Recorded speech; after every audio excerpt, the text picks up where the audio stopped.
किसी भी शख्स की पहचान होती है उसके विचारों से, व्यक्तित्व से। यदि उसे इससे ही कर दिया जाए वंचित, तो नहीं रह जाता वह समाज में प्रासंगिक। ये होता है उसके साथ सबसे बड़ा अपराध और विश्वासघात। आसनसोल में यही हुआ है शहीद आजम भगत सिंह और भारत में कृषि आंदोलन का नया इतिहास लिखने वाले नक्सली नेता महादेव मुखर्जी के साथ। आज चर्चा होगी इस गंभीर मुद्दे की। जुड़े रहिएगा आप आर्थिक धारा के साथ। अभिवादन स्वीकार करें श्वेता पांडे का, चैनल को सब्सक्राइब कर लीजिए। फिर लौटती हूँ आज के मुद्दे के साथ। भारत में वामपंथी आंदोलन है 100 वर्षों से भी अधिक पुराना। इस दौरान दो धाराओं में अपना मुकाम बनाया विशेष। इसमें आजादी की लड़ाई में पहला अध्याय इसे लिखा गया आजादी के दीवाने शहीद आजम भगत सिंह के नेतृत्व में। आजादी के बाद जब किसान आंदोलन ने दिखाई अलग दिशा, तब पूरे विश्व को दिया नक्सलवाद का नया नाम। भारत के किसानों को दी गई सशस्त्र क्रांति की प्रेरणा। इस धारा के प्रमुख नेता थे महादेव मुखर्जी। दोनों की सशक्त उपस्थिति है आसनसोल में। दोनों ही है वामपंथ के महान योद्धा। वही वामपंथ जो धर्म को मानता है अफीम, लेकिन विडंबना देखिए उनके विचारों की। उनके करीबी, उनके अनुयायी होने का दावा करने वाले ही कर रहे हैं उनकी वैचारिक हत्या। रंग दिया है उन्हें धर्म के रंग में। तो आज खंगालते हैं इस गंभीर मुद्दे को। वामपंथी क्यों अप्रासंगिक हो रहे हैं इन दिनों राजनीति में? क्यों वैचारिक मोर्चे पर है भारी दरिद्रता और क्यों ऐसे गंभीर मुद्दे पर भी है उदासीनता? वैचारिक संकट तो डुबोएगा ही राजनीति को।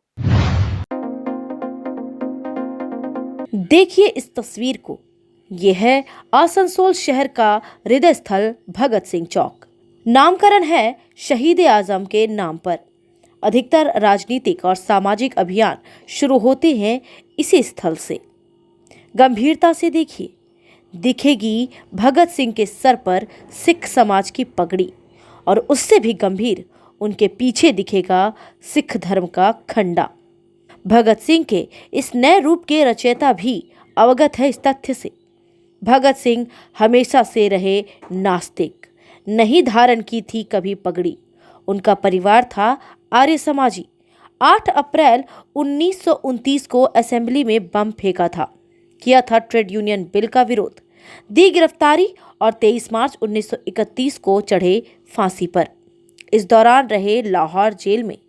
अंग्रेजी में लिखा आलेख मैं नास्तिक क्यों हूँ, उसके एक हिस्से का हिंदी में अनुवाद।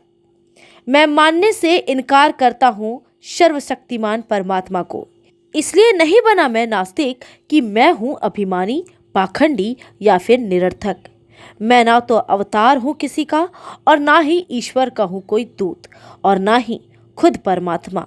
मैं न्यौछावर करने जा रहा हूँ अपना जीवन एक मकसद के लिए, और क्या हो सकता है इससे बड़ा आश्वासन। ईश्वर में विश्वास रखने वाला एक हिंदू एक राजा बनने की आशा कर सकता है पुनर्जन्म में। इच्छा हो सकती है एक मुसलमान या एक ईसाई को स्वर्ग में भोग विलास पाने की, लेकिन क्या आशा करनी चाहिए मुझे? मैं जानता हूँ अच्छी तरह से, जिस पल मेरे गले लगेगा रस्सी का फंदा और तख्ता हटेगा मेरे पैरों के नीचे से, वो होगा मेरा अंतिम समय। बिना किसी स्वार्थ भावना के, यहाँ या यहाँ के बाद, बिना किए गए किसी पुरस्कार की इच्छा, मैंने नाम कर दिया है अपना जीवन आज़ादी के नाम, वह भी अनासक्त भाव से। आज़ादी के पहले संघर्ष 1857 में पंजाब के जमींदारों राजाओं की नहीं थी निर्णायक भूमिका। आज़ादी के दूसरी लड़ाई में सिख समाज ने खुद को किया गौरवान्वित। पहना दी नास्तिक भगत सिंह को सिख धर्म की पगड़ी। रही सही कसर पूरी कर दी आसनसोल के धर्म के उन ठेकेदारों ने जो अपनी दुकानदारी चलाते हैं इस धर्म के नाम पर ही। उनकी प्रतिमा के पीछे लगा दिया खंडा। सिख धर्म का अपना है महत्व, शहादत को मानता है अपना आधार। खंडा है सबसे पवित्र, नहीं लगता किसी के पीछे या नीचे, हर झंडे से ऊंचा है उसका स्थान। भगत सिंह को पगड़ी पहनाना, उनके पीछे खंडा लगाना है सिख धर्म का अपमान। वैसे नास्तिक व्यक्ति का ये सम्मान जो जीवन के अंतिम समय में कहता रहा चीख चीख कर, मैं नास्तिक हूँ, मैं नास्तिक हूँ। आर्थिक धारा पूरा सम्मान करता है सिख धर्म का, उतना ही सम्मान करता है शहीद-ए-आज़म का। लेकिन ये घालमेल प्रताड़ित करता है, अपमानित करता है हर उस शख्स को जो करता है इन दोनों का पूरा पूरा दिल से सम्मान। विरोध है तो शहीदों और धर्म के नाम पर राजनीति का।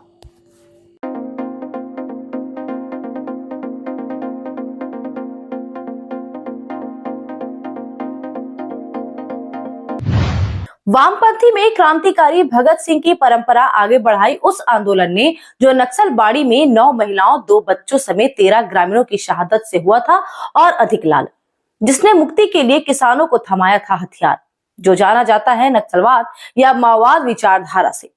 इसके ही नेता थे महादेव मुखर्जी। आज के दौर के दर्शकों के लिए हो सकता है ये नाम अनजाना सा, क्योंकि शहादत नहीं होती किसी ब्रांड की मोहताज। लाखों लाख शहीदों की है लंबी परंपरा, जिन्हें नहीं मिला है इतिहास में नाम। लेकिन महादेव मुखर्जी दर्ज है समय के इतिहास में। मिलाते हैं आपको उस महादेव मुखर्जी से। पहले देखिए 2 तस्वीर।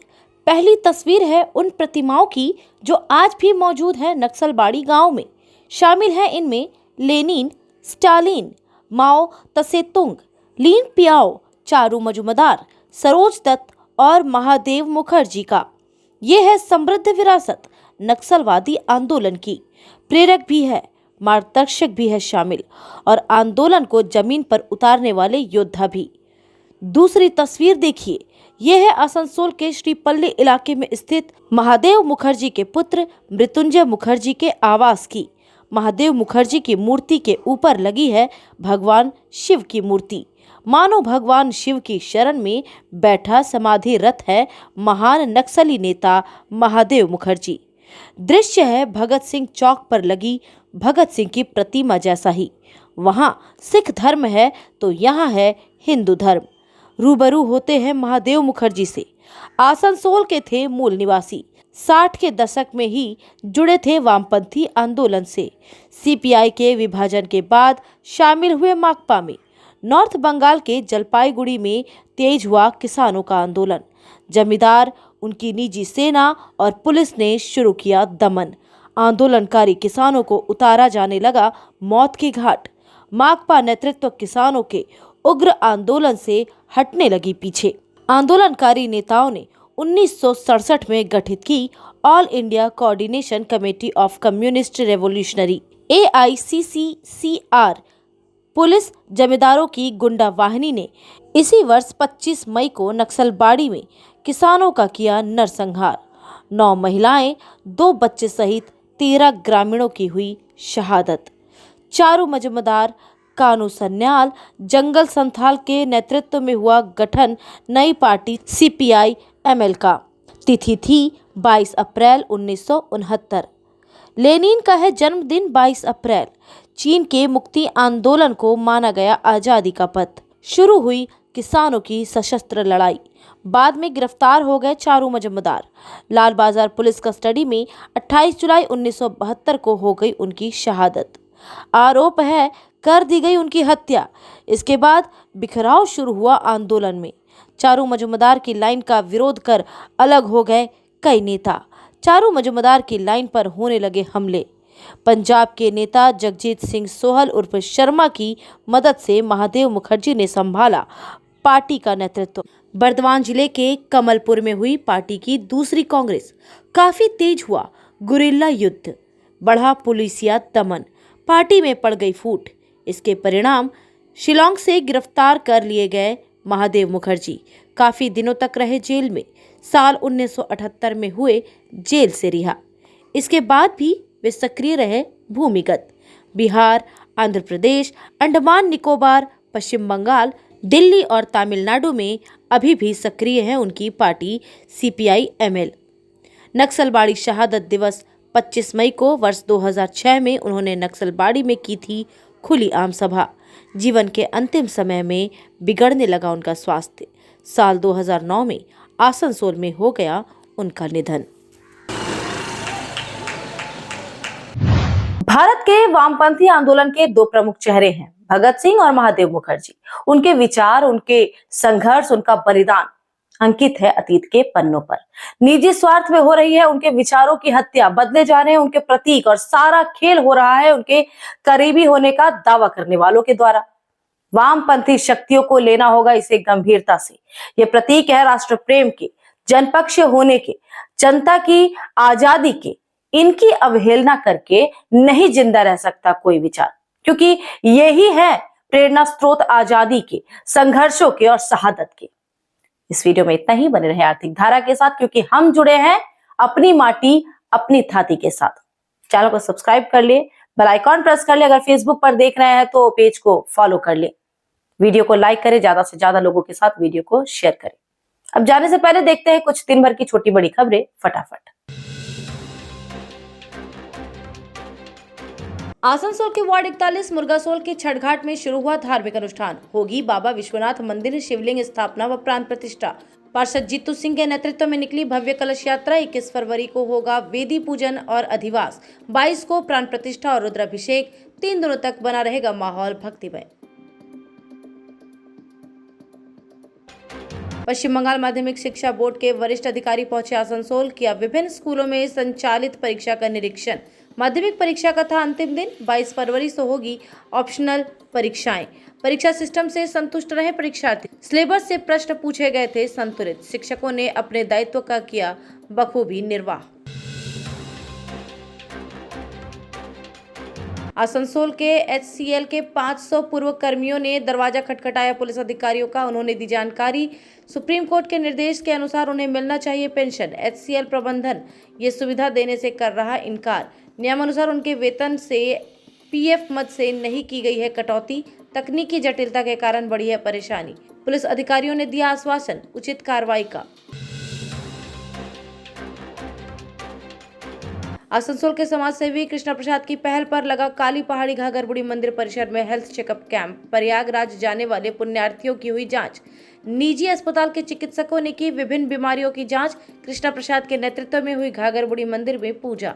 22 फरवरी को 26 बसें रवाना होगी महाकुंभ के लिए।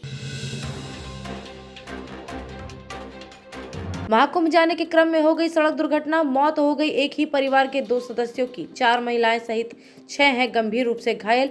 इलाज के लिए दाखिल कराए गए हैं जिला अस्पताल। बांकुड़ा जिले के विष्णुपुर महकमा में है अयोध्या ग्राम। 2 परिवारों के 8 सदस्य सड़क मार्ग से जा रहे थे प्रयागराज। कुल्टी के चौरंगी के पास NH-19 पर हुई दुर्घटना। चालक सोमनाथ चक्रवर्ती ने किया दावा, ट्रक ने उनके वाहन को मारी टक्कर। शांतनु मुखर्जी और शैलेन बैनर्जी की हो गई मौत। दुर्गापुर के वार्ड 8 के आइटेरिया रोड में हुई सड़क दुर्घटना में मौत। वन जंतु हायना की। मॉर्निंग वॉक के दौरान स्थानीय निवासियों ने देखा उसका शव। इलाके में फैल गई सनसनी। स्थानीय निवासी लेकर चले गए उसके शव को। सूचना दी गई वन विभाग के अधिकारियों को। उन्होंने शव को भेजा पोस्टमार्टम के लिए। दुर्गापुर के गोपालपुर स्थित केशव कानन बहुमंजिली बिल्डिंग के 6 आवासों में हुई चोरी। सभी आवासों में लगा हुआ था ताला। CCTV कैमरे में कैद हुई है घटना की तस्वीरें। काकसा थाना पुलिस कर रही है मामले की जांच। बिल्डिंग में तैनात थे 2 सुरक्षा कर्मी। मेन गेट पर था ताला। 4 दीवारी फांद कर घुसे थे अपराधी। चोरों की संख्या दिख रही है 2।